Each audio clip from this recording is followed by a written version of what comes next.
ক কি কৰিছ? এনে আছো, কি কৰিবি ক? তই শুনচোন, তোলে চেলেঞ্জ এটা আছে। কেনেকুৱা চেলেঞ্জ? মই যি কম তই তেনেকে কবি হা। খগেনৰ খুৰীয়েকে খেজুৰিটো খিৰিকীয়েদি খুজি খালে। আবেটো তেনেই খগেনৰ খুৰীয়েকে খিৰিকীয়েদি খেজুৰিটো খুজি খালে। বাহ, এতিয়া এনেকে ক। পদুমৰ পত্নীয়ে পাদৰ প্ৰতিযোগিতাত প্ৰকাণ্ড পকৰেৰে পটপটকৈ পাদি প্ৰথম পুৰস্কাৰ পালে। অকে। পদুমৰ পত্নীয়ে পাদৰ প্ৰতিযোগিতাত প্ৰকাণ্ড পকৰেৰে পটপটকৈ পাদি প্ৰথম পুৰস্কাৰ পালে। বাহ, এতিয়া এনেকে ক। লেৰেলা কেৰেলা খিনি নেলেৰেলা কেৰেলাৰ লগত ৰাখিলে নেলেৰেলা কেৰেলা খিনি লেৰেলিব নে নেলেৰেলিব? কি? আকৌ এবাৰ কচোন। লেৰেলা কেৰেলা খিনি নেলেৰেলা কেৰেলাৰ লগত ৰাখিলে নেলেৰেলা কেৰেলা খিনি লেৰেলিব নে নেলেৰেলিব?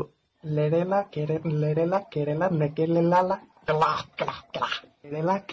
লেৰেলা কেৰেলা নেকেলেলা লেৰেলা কেলেৰা লেৰেলা লেৰেলা কেলেৰা নেকেলা কেলা লেৰেলা কেলা। তোৰ দৰে নহ'ব বুজিছে, তোমাৰ মাথাটো ৱালত মাৰি দে।